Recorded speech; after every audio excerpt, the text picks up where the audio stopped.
In this video, we're going to address the question that we get asked most frequently from candle makers. How do I make my candle smell as strong as possible? In other words, how can we maximize the hot throw of a candle? So what is hot throw?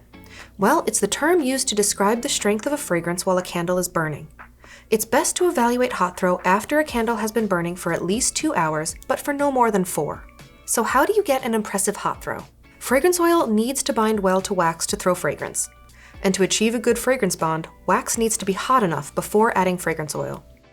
This means 185 degrees Fahrenheit for most waxes. When dealing with very dense fragrance oils, you may even be able to bump it up to about 190 degrees. Wax should be stirred immediately after adding fragrance oil to get the best bond. But not too fast. Slow and steady is best here. Stir for about 2 minutes. For even fragrance distribution, you can also stir 30 seconds before pouring.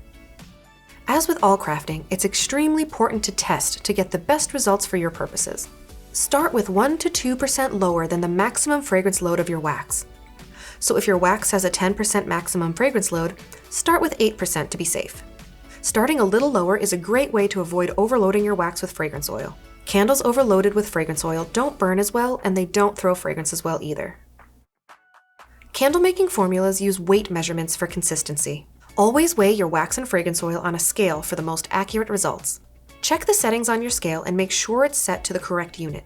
Ounces measure weight and fluid ounces measure volume. We use ounces here at CandleScience, but you can use a measurement like grams if that's easier for you. Just be sure to keep it consistent.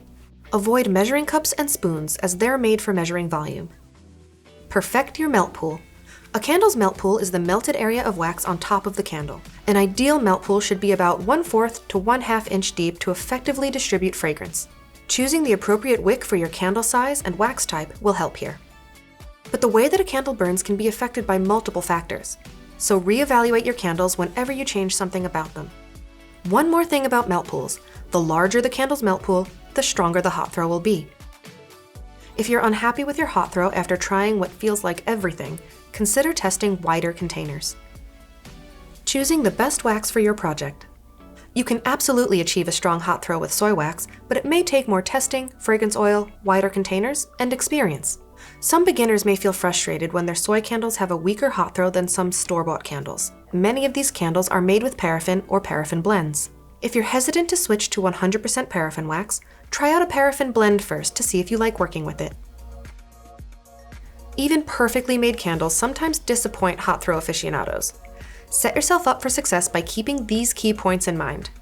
We can often be our harshest critics, so be mindful that mastering anything is a learning experience.